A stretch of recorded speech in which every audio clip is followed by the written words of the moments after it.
এখন আমরা এমন টেস্ট করতে চলেছি যেটা আজ পর্যন্ত কেউ করেনি, যেমন একটা ল্যাম্বরগিনিকে হাইড্রোলিক প্রেস দিয়ে পিষে দেওয়া, আসল স্পাইডারম্যান শুট পরে দেওয়ালে ওঠা, পৃথিবীর সবথেকে বড় এলিফ্যান্ট টুথপেস্ট এক্সপেরিমেন্ট করা, একটা পুলকে 10,000 অরবিজ দিয়ে ভরে দেওয়া, আরো অনেক কিছু। দারুণ একটা শুরু করার জন্য চলুন দেখা যাক ইটের এই দেওয়ালটা কি ট্রেনটাকে আটকাতে পারবে। এই দেওয়ালটা 20 ফুট উঁচু আর 3 ফুট চওড়া। এটাকে ভাঙা কিন্তু সহজ নয়। চলো অর্ডার দাও। Cheese burger. তুমি একটা গাধা। ট্রেনকে ছাড়ো। আমাদের উড়িয়ে দাও। ট্রেন আসছে। এই দেওয়ালটা কি ওটাকে আটকাতে পারবে? ও মাই গড!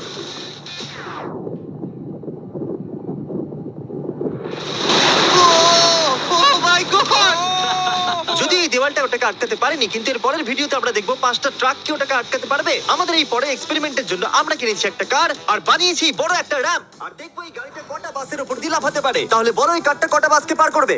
অন্তত আমার 3টে। মনে হয় ওটা সব কটা বাসকে পার করে জঙ্গলে চলে যাবে। এ আসছে আসছে আসছে আসছে।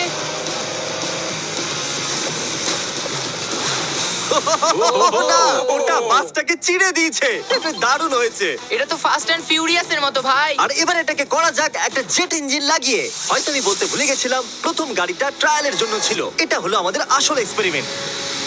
আর এটা চলতে শুরু করে দিয়েছে আর খুব চলে যাচ্ছে।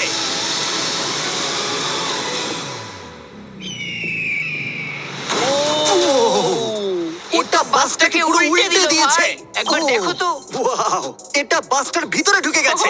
আরে ওইটা করছেটা কি করে? এই জিমি, কি? তুমি এখানে পার করতে পারো না। আমাদের পরের এক্সপেরিমেন্টের জন্য আমাদের কাছে আছে 10 লাখ অরবিজ। এটা অনেক বেশি। আমরা তারিখের গাড়িটাকে একটা হেলিকপ্টার দিয়ে নিচে ফেলবো আর দেখা যাক অরবিজ ওটাকে বাঁচাতে পারে কিনা। প্রবলেম শুধু এটা, এখনো পর্যন্ত আমরা ওকে বলিনি। আমি কি তাড়াতাড়ি এই ক্যামেরাটা নিতে পারি? তোমার কি মনে হয় ওটা কি? ওটা তো আমার গাড়ি। দাঁড়া, ওটা আমার এই গাড়ি। আইপ্যাডটা দেখছো? পার্কিং লটে ওটা তোমারই গাড়ি। আমি কিছুক্ষণ আগেই আমার গাড়িটা ওখানে পার্ক করেছিলাম, আর কিছুক্ষণের মধ্যেই একটা হেলিকপ্টার সেটাকে উড়িয়ে নিয়ে চলে গেল। আরে তোমার গাড়ি তো গেল। আমি জিমিকে চিনি, ও এটাকে নিচে রেখে দেবে, আমার ও, বিশ্বাস সত্যি? আছে। আরো উপরে নিয়ে যাও, আরো উপরে, এটা তো পাগলামো। আরো উপরে, আরেকটু উপরে। ঠিক আছে, করে থেমে যাও। দারুণ। 3 2 না না না না না না না না। ফেলে দাও গাড়ি। দাঁড়াও, আরে বাবা, দাঁড়াও। না, না, আরে না, নিচে না, নামাও। না। Oh my God! আরে তো দারুণ লাগলো। ব্রো, ওটা একটা পারফেক্ট ল্যান্ডিং ছিল। এইভাবে তো আমিও নিচে পার্ক করতে পারি না গাড়ি কখনো। দেখা যাক গাড়িটা ঠিক আছে কিনা। এর দরজাগুলো খুলে দাও। Oh my God! এটা তো সত্যি দারুণ। কি দারুণ। Oh, wow! ওয়াও, দুর্দান্ত হয়েছে ভাই। কি সুন্দর লাগছে। কৃষ, না, ফিরে এসো, ওখানে একটা গাড়িও আছে। ওই যে আমার দেখো গাড়িটা ওটাকে। পুরো নষ্ট হয়ে দেখো তোমার গেছে। গাড়ি চলে এসেছে। মজা হচ্ছে। এই তুমি তোমার বাম্পারকে ঠিক করে সাঁতার কাটতে বলো, এক্ষুনি ও ধাক্কা মারতো। ও না না না না না, আমার গাড়ি। আরে ঠিক আছে ভাই, বেশি ক্ষতি হয়নি। আমার মনে হয় না এমনিতেও তোমার এটা দরকার ছিল।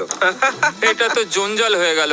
আর বেস্ট পার্ট এটা যে এটা তারিখের গাড়ি ছিল না। আমরা পার্কিং লট থেকে ওর গাড়িটাকে উঠিয়েছিলাম বটে, কিন্তু ওটা একটা মাঠেই রেখে দিয়েছিলাম। আর তারপর ওটার মতো আরেকটা গাড়িকে আমরা উঠিয়েছিলাম আর তারপর ওটা অরবিজের মধ্যে ফেলে দিয়েছিলাম। এটা কি হচ্ছেটা কি? এটা তো আমার গাড়ি নয়। হ্যাঁ, একদম। এটা শুধু তোমার গাড়ির মতনই। তোমার গাড়ি তো ওখানে আমার মাঠে তোমার আছে। উপর রাগ হচ্ছে। আর এবার আমরা আবার ট্রেনের কাছে চলে এসেছি আর দেখা যাক এই ট্রাকগুলো ওটাকে আটকাতে পারে কি না। এই 4টে ট্রাক অনেকটাই বড়, এতটাই বড় যে যখন আমি কথা বলছি আমার আওয়াজ ইকো হচ্ছে।